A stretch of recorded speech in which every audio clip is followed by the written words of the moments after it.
নমস্কার বন্ধুরা, তোমাদের সবাইকে স্বাগত জানাই। এখানে আমরা ক্লাস 9 গণিত বিষয়ে একটি নতুন অধ্যায়ের শুরু করেছিলাম, যার নাম হচ্ছে পলিনোমিনাল বা বহুপদী সংখ্যামালা। সেখানে আমরা সংখ্যামালা দেখেছিলাম এবং বহুপদী সংখ্যামালা কী করে হচ্ছে, একটা বীজগাণিতিক সংখ্যামালা আছে, ঠিক আছে। সেটা আমরা কী উপায়ে সেটাকে আমরা বা কী দেখে আমরা সেটাকে আমরা বহুপদী সংখ্যামালা বলবো, সেটা আমরা জেনেছিলাম। তার মধ্যে আমরা দেখেছিলাম যে কোনটা চলরাশি হয়, কোনটা ধ্রুবক রাশি হয়, মানে কিছু জিনিস আমরা সেখানে জেনেছিলাম। আজকে আমরা কি করব, কষে দেখি 7.1 অঙ্কগুলো করব এবং এখান থেকে পুরো বিষয়টা আমাদের ক্লিয়ার হয়ে যাবে। বহুপদী সংখ্যামালার সম্বন্ধে যতগুলো আমাদের ডাউট আছে বা যতগুলো কোশ্চেন থাকে সবগুলো কিন্তু ক্লিয়ার হয়ে যাবে। ক্লাসটা অবশ্যই শেষ পর্যন্ত করবে। এখানে আমাদের যে অঙ্কগুলো আছে সেগুলো টাইপ ধরনের আছে, মানে প্রথম টাইপের আমরা 2-3টে অঙ্ক করব, তারপরে টাইপের 2-3টে অঙ্ক করব, তারপরে যে টাইপটা আসে সেটার আমরা 2-3টে অঙ্ক করব। এরকম করে কিন্তু বিষয়টাকে আমরা বুঝবো। তাহলে ক্লাসটা এখানে শুরু করছি। তাহলে এখানে দেখো যে কষে দেখি 7.1 প্রথম যে অঙ্কটা আছে সেটা কি করতে বলছে আমাদের। বলছে যে নিচের কোন কোন ক্ষেত্রে বীজগাণিতিক সংখ্যাগুলি বহুপদী সংখ্যামালা লিখি, যেগুলি বহুপদী সংখ্যামালা তাদের প্রত্যেকের মাত্রা লিখি। মানে কোনটা বহুপদী সংখ্যামালা আর তাদের মাত্রাটা আমাদের এখানে বলতে বলছে। তার আগে একটা জিনিস অবশ্যই আমি বলে দেবো, যদি আগের ক্লাসটা না বলে থাকি। আমরা বীজগাণিতিক সংখ্যামালাকে যখন আমরা লিখি তখন ডাইরেক্টলি আমরা কীরকম লিখি, যে x² + 2x + 3 এরকম করে কিন্তু আমরা লিখে দিই। কিন্তু যখন আমরা বহুপদী সংখ্যামালা লিখতে যাব তখন একটা জিনিস আমরা দেখব, যে সেখানে কিন্তু এর আগে আমরা f(x) লাগাবো। f(x) সমান দিয়ে তারপর যে সংখ্যামালাটা আছে বহুপদী সংখ্যামালা সেটা আমরা লিখব। এটা যদি না হয় তাহলে আমরা লিখতে পারি এখানে t(x), এখানে s(x), এখানে g(x) দিয়ে বহুপদী সংখ্যামালাটা এরকম করে আমরা প্রকাশ করি। হয়েছে। তাহলে প্রথম যে অঙ্কটা আছে সেটা আমি তোমাদের বলছি, 1 নম্বরের প্রথম অঙ্কটা কি বলছে, 2x⁶, 2 আছে, x⁶ আছে, প্লাস প্লাস প্লাস নয় মাইনাস আছে, minus x⁵ plus 7x² plus 3 হয়েছে। এটা বলছে যে বহুপদী সংখ্যামালা কিনা। বহুপদী সংখ্যামালা যখনই আমাদের বলতে বলবে যে এটা বহুপদী সংখ্যামালা কিনা, তখন আমরা একটা জিনিস লক্ষ্য করব, এই যে সংখ্যামালাটা দেওয়া আছে সেই সংখ্যামালাটার ঘাতগুলো কি আছে, ঘাতগুলো দেখব আমরা। এখানে কি আছে, 6 আছে, এখানে 5 আছে, মানে 5 আছে, 2 আছে, এরকম করে আছে আমরা। তো দেখব ঘাতগুলো আমাদের কি অখণ্ড সংখ্যা। যদি অখণ্ড সংখ্যা হয় আমরা চোখ বন্ধ করে বলে দেবো যে এই যে সংখ্যামালাটা আছে সেটা আমাদের বহুপদী সংখ্যামালা। যদি আমাদের অখণ্ড সংখ্যা নয়, মাইনাস থাকে কিংবা ভগ্নাংশ থাকে, ফ্র্যাকশন থাকে, তাহলে সেটাকে আমরা কোনোভাবেই কিন্তু বহুপদী সংখ্যামালা বলবো না। এখানে ঘাতটা দেখো কি আছে, এখানে ঘাতটা আমাদের দেখা আছে, এখানে 6 আছে, এখানে 5 আছে, এখানে আমাদের 2 আছে, আর এখানে যদি নাই কিছু নাই তার মানে এখানে ধরে নিচ্ছি 0 আছে। তাহলে এগুলো কিন্তু আমরা অখণ্ড সংখ্যার মধ্যে পড়ে, ওই জন্য এই যে সংখ্যামালাটা আছে সেটাকে আমরা বহুপদী সংখ্যামালা বলবো। তারপরে কি বলছে আমাদের যে সংখ্যামালার প্রত্যেকের মাত্রা লিখি। এই যে সংখ্যামালাটার মাত্রা কত হবে সেটা আমাদের এখানে বলতে বলছে। তাহলে একটা জিনিস দেখো, এখানে যে চলরাশি আছে সেই চলরাশিটার সর্বোচ্চ ঘাতটা আমাকে দেখতে হবে। সর্বোচ্চ ঘাত, সব থেকে বড় ঘাতটা, সেটাই হবে তার মাত্রা বা ডিগ্রি। এখানে দেখো এখানে x আছে, এখানে x আছে, এখানে x আছে, এখানে ঘাত, এখানে 2 আছে, এখানে 5 আছে, এখানে 6 আছে, সর্বোচ্চ বড় হচ্ছে এখানে 6 হচ্ছে। তাহলে এর যে মাত্রা হলো, মাত্রা এটাকে ইংরেজিতে কী বলা হয়, DGREE, ডিগ্রি, সেটাকে আমরা কত এখানে হচ্ছে, এটা 6 হচ্ছে। তাহলে এখানে বহুপদী সংখ্যামালা বুঝতে পারলাম, তার মাত্রা বা ডিগ্রিটাও বুঝতে পারলাম। তারপরে আরেকটা অঙ্কতে আসি যেখানে বহুপদী সংখ্যামালা নয় কিংবা মাত্রাটা আমাদের কীরকমভাবে হতে পারে সেটা দেখছি। তাহলে এখানে কি আছে আমাদের 9 নম্বর অঙ্কটা দেখো, এখানে কি বলছে, 9 নম্বরেরটা বলছে যে z আছে, প্লাস 3/z আছে, প্লাস 2 আছে, এরকম করে আছে। তো যখনই আমাদের বহুপদী সংখ্যামালা দেখতে হয় তখনই আমরা সব থেকে প্রথমে দেখব যে তার চলরাশিগুলো কি আছে এবং তাদের ঘাতগুলো কি আছে। তার জন্য আমরা এখানে কি করব, এই যে এই চলরাশিটা আছে এটা কিন্তু নিচে আছে, এটাকে কি নিচে রাখা যাবে না, এটাকে আমরা উপরে নিয়ে আসব। তাহলে এখানে z আছে, প্লাস আছে, 3 আছে, তো 3টা তো উপরে আছে, এটাকে এরকমই লিখবো, এই জেডটাকে কিন্তু উপরে নিয়ে যাব।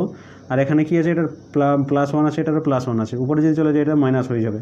তাহলে এরকম হয়ে গেল, এখানে প্লাস, এখানে 2 হয়ে গেল, 2 হয়ে গেল।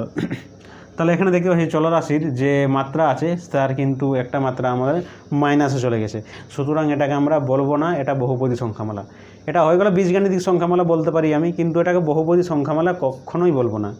যদি এরকম মাইনাস থাকে ঘাতের মধ্যে কিংবা ভগ্নাংশ থাকে, হয়েছে, তাহলে এগুলো আমরা কি বহুপদী সংখ্যামালা বলবো না। তারপরে যেমন এখানে একটা অঙ্ক আছে আমাদের 7-এর অঙ্কটা এখানে দেখো, শুধুমাত্র এখানে একটাই আমাদের সংখ্যা দেওয়া আছে, শুরু আছে 15 দেওয়া আছে, তাহলে এটা কি আমরা কি বহুপদী সংখ্যামালা বলবো? তাহলে এর মাত্রা কত, ঘাত কত, সেটাও আমাদের জানতে হবে। তাহলে একটা জিনিস দেখো, আমরা জানি যে কোনো একটা সংখ্যা যদি আমরা মনে করে নিই এক্স কিংবা ওয়াই কিংবা কোনো একটা চলরাশি যদি আমরা মনে করে নিই, তাহলে তার মাত্রাটা যদি আমরা 0 করে দিই, তাহলে এটার মানটা কিন্তু 1 হয়ে যায়। এখানে যে আছে এটার মাত্রা কিন্তু 1 হয়ে যায়, হয়েছে। তাহলে সেরকম আমরা একইভাবে এখানে কি মনে করব, এখানে 15 × 1 মনে করব, আর সেটাকে আমরা লিখব কীরকম করে, x⁻0 হিসেবে। তাহলে এখানে চলরাশি একটা আমরা মনে করলাম এরকম করে, কারণ এটার মানে তো এরকমই আসছে, এটা মানে 1 মানে 15ই আমাদের থাকছে, কোনো ভ্যালুর কোনো মানে পার্থক্য হচ্ছে না, সেরকমের জন্য আমরা এরকম লিখতে পারি। এরপর দেখো এটা কিন্তু অখণ্ড সংখ্যার মধ্যে 0টা কিন্তু চলে আসছে তো, তাহলে এর মাত্রাটা কত হয়ে গেল আমাদের, 0 হয়ে গেল বা 0 হয়ে গেল, মাত্রা কত হয়ে গেল, 0 বা 0 হয়ে গেল। তাহলে এরকম সংখ্যা থাকলে আমরা কিন্তু ওই জিনিসটা আমরা এরকম করে সাজিয়ে আমরা বলতে পারি যে মাত্রা কত, এটা বহুপদী সংখ্যামালা বলা হয়, কারণ এটা কিন্তু অখণ্ড সংখ্যার মধ্যে আসছে 0টা, সেই জন্য বলা হয় বহুপদী সংখ্যামালা। জিনিসটা বুঝতে পারলে এরপর আমরা আসছি এখানে যে আমাদের এখানে লাস্টের যে অঙ্কটা আছে 11 নম্বর অঙ্কটা, সেইটাতে একটু অন্যরকম আছে, এটা সেই জন্য একটু বলে দিচ্ছি। এখানে কি আছে, √2 আছে, x² আছে, -√2 আছে, এই এক্সটা কিন্তু বাইরে আছে, সেটা কিন্তু ধ্যানে রাখবে, এক্সটা বাইরে আছে, +2 আছে, এরকম আছে আমাদের। আমরা এখানে কোথাও লক্ষ্য করব না যে সংখ্যাগুলো আমাদের কীভাবে আছে, ভগ্নাংশ আছে না দশমিক আছে না, যাই রকম থাকুক সংখ্যাগুলো সেটা আমরা দেখব না, আমরা শুধুমাত্র দেখব যে এর চলরাশিটা কী অবস্থায় আছে, এর ঘাতগুলো কী আছে। তাহলে চলরাশি হচ্ছে আমাদের এক্স, এখানে এক্স, এখানে আছে কিছু নেই, তাহলে এখানে দেখতে পাচ্ছি x² আছে, এখানে দেখতে পাচ্ছি আমরা এক্স আছে, তাহলে এই যে ঘাতগুলো আছে, ঘাতগুলোর যে আছে সেগুলো আমাদের অখণ্ড সংখ্যার মধ্যেই কিন্তু আসছে, যে ঘাতের মানটা অখণ্ড সংখ্যার মধ্যে আসে, সুতরাং এটাকে আমরা বহুপদী সংখ্যামালা বলবো। এটা বহুপদী সংখ্যামালা বলবো। এটা এখানে রুট থাকুক কিংবা ভগ্নাংশ থাকুক সেটা আমাদের দেখার দরকার নয়, শুধু আমরা এখানে চলরাশিগুলোর ঘাতগুলোকে দেখব যে সেই ঘাতগুলো আমাদের অখণ্ড সংখ্যা আছে কি নয়, অখণ্ড সংখ্যা বটে কি নয়, যদি বটে তাহলে সেটা হয়ে গেল আমাদের বহুপদী সংখ্যামালা, যদি নয় তার মানে বহুপদী সংখ্যামালা নয়। জিনিসটা ক্লিয়ার হয়ে গেল।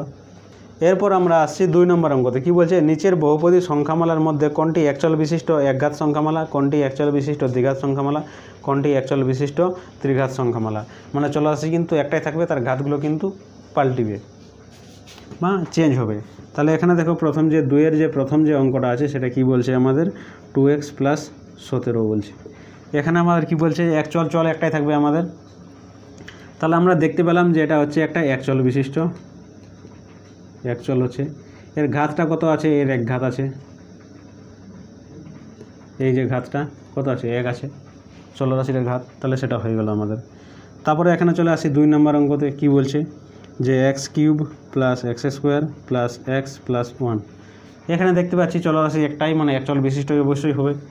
ঘাত কি আছে, এখানে সর্বোচ্চ ঘাত 3 আছে, সবথেকে বড় ঘাতটাকে ধরা হয় এই সংখ্যামালার মধ্যে, সেই জন্য এটা কি হবে, একচল বিশিষ্ট তো হবেই, তার সঙ্গে এর ঘাতটা কত হবে, ত্রিঘাত হবে, ত্রিঘাত হবে। তারপরটা দেখো এখানে কি আছে, 3 নম্বরটা -3 + 2y² + 5y, এরকম করে আছে। এখানে দেখো চল কিন্তু একটাই আছে, মানে একচল বিশিষ্ট হয়ে গেল, শুধুমাত্র y আছে, হয়েছে। আর তারপর কি আছে, স্কোয়ার আছে, ওয়াইয়ের স্কোয়ার আছে, তার মানে কত, দ্বিঘাত হয়ে গেল। তাহলে দ্বিঘাত যখন হয়ে গেল তাহলে এখানে কি হলো, একচল হলো, আর তার সঙ্গে সঙ্গে কী হলো, এটা দ্বিঘাত হয়ে গেল, দ্বিঘাত হয়ে গেল। তাহলে জিনিসটা আমাদের ক্লিয়ার হয়ে গেল। এরপর আমরা আসছি 3 নম্বরে যে অঙ্কটা আছে সেটাতে। 3 নম্বরে কি বলছে যে নিচের বহুপদী সংখ্যামালার গুলির নির্দেশ অনুযায়ী সহগ লিখি। এই জিনিসটা কিন্তু বলা হয়নি আগের ক্লাসটাতে, সহগটা।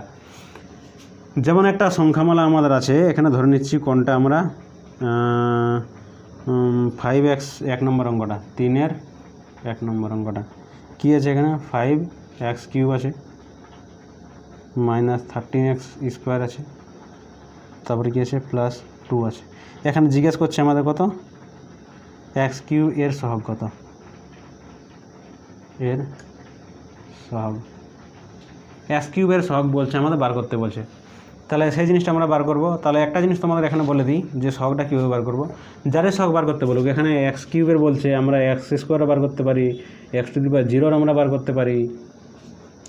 তাহলে এখানে দেখো, এই যে এখানে এক্সের কিউব আছে, এর সঙ্গে যে ধ্রুবকটা থাকে সেই ধ্রুবকটাকে কিন্তু তার সহগ বলা হয়। কি বললাম, এই যে চলরাশিটা আছে সেই চলরাশিটার পাশে যে ধ্রুবক সংখ্যাটা থাকে গুণ আকারে, সেটাই হচ্ছে আমাদের কি সহগ হচ্ছে। যেমন X to the power cube, X to the power 3 এর সহগ আমাদের হয়ে যাবে 5। যেমন এক্স স্কোয়ার আছে, এর যে সহগ আছে এর মাইনাস কত হবে, -13 হয়ে যাবে। মাইনাস থাকলে মাইনাসটার সঙ্গে নিয়ে বলতে হয়। যেমন এখানে কত আছে, 13 আছে, 13টা কিন্তু +13 নয়, শুধু মাইনাস আছে, শুধু মাইনাসটাকে নিয়ে আমাদের বলতে হবে -13। এখানে এক্স টু দি পাওয়ার 0 মানে কিছু নেই, মানে এখানে এর যে সহগ আছে সেটা আমাদের কত হয়ে যাবে, সেটা আমাদের 2 হয়ে যাবে। তাহলে এরকম করে আমরা সহগটা বলতে পারি। যেমন এখানে আমাদের এই অঙ্কটার ক্ষেত্রে যদি আমরা বলি যে এখানে এক্স টু দি পাওয়ার 3 এর সহগ কত, এখানে কিছু নেই, মানে কি আছে 1 আছে, তার মানে এক্স টু দি পাওয়ার 3 এর সহগ হয়ে গেল আমাদের কত 1। এক্স টু দি পাওয়ার 2 এরও সহগ হয়ে গেল আমাদের 1। X to the power x শুধু আছে, এর সহগটা আমাদের হয়ে গেল আমাদের 1। তাহলে এরকম করে কিন্তু বিষয়গুলো আমাদের হয়। এটা যদি বলা হয় তাহলে এর যে ইয়েটা হবে সহগটা এটার, সেটা কত হবে আমাদের তাহলে এখানে বলতে হবে এক্স টু দি পাওয়ার 0 বলতে হবে সহগ, তাহলে তার মানটা কত হবে 1 হবে। তাহলে বললাম যে একটা যে সংখ্যামালা আছে সেই সংখ্যামালার মধ্যে একটা চলরাশি থাকে, একটা ধ্রুবক রাশি থাকে। তো চলরাশির সঙ্গে যে ধ্রুবক রাশিটা থাকে সেটাকে তার সহগ বলা হয়। এখানে বেশি কিছু কোনো ভাবার দরকার নেই, হয়ে গেল। তারপরে আমরা আসছি 4 নম্বরের অঙ্কতে। 4 নম্বরে কি বলছে, আমি নিচের বহুপদী সংখ্যামালাগুলির প্রত্যেকটির মাত্রা লিখি। মাত্রা বার করতে বললাম ভাইয়া। মাত্রা মানে কি, যে সংখ্যামালাটা আমি লিখছি সেই সংখ্যামালার যে চলরাশিটা আছে সেই চলরাশিটার সর্বোচ্চ ঘাত, সেই চলরাশিটার সর্বোচ্চ ঘাত সব থেকে বড় ভাগকে আমরা বলি তার মাত্রা বা ডিগ্রি বলি। প্রথম নম্বরে যে অঙ্কটা আছে সেটা তোমাদের এখানে বলছি। 4-এর 1 নম্বরের অঙ্কটা কি বলছে আমাদের, বলছে যে x to the power 4 plus 2x two the power 3 plus x square plus x. এই যে সংখ্যাটা আছে, সংখ্যামালাটা আছে, এর মধ্যে চলরাশি আমাদের এক্সই আছে, ঠিক আছে, ভালো জিনিস। এর মধ্যে সর্বোচ্চ ঘাত মানে সব থেকে বড় ঘাত কি, এখানে আছে 2 আছে, এখানে 3 আছে, এখানে 1 আছে, এখানে 4 আছে, তার মানে 4 হয়ে গেল। এর কত মাত্রা বা ডিগ্রি। তারপরে আসে আমাদের এখানে লাস্টের অঙ্কটা দেখছি 6-এর অঙ্কটা। এখানে কত দেওয়া আছে আমাদের, 5 আছে, মাইনাস এক্স স্কোয়ার আছে, প্লাস এক্স টু দি পাওয়ার 19 আছে। তাই এই সংখ্যামালাটা হয়ে গেল। এই সংখ্যামালার মধ্যে সর্বোচ্চ যে চলরাশি আছে সেই চলরাশির সর্বোচ্চ ঘাত আছে এখানে 19। তাহলে এর যে ঘাত হয়ে গেল বা মাত্রা হলো চলরাশিটার, ডিগ্রি হলো মাত্রা ডিজি আর ডবল ডিগ্রি, সেটা হয়ে গেলো আমাদের কত 19 হয়ে গেল। তাহলে এরকম করে কিন্তু বিষয়গুলো আমাদের বার করতে হয়।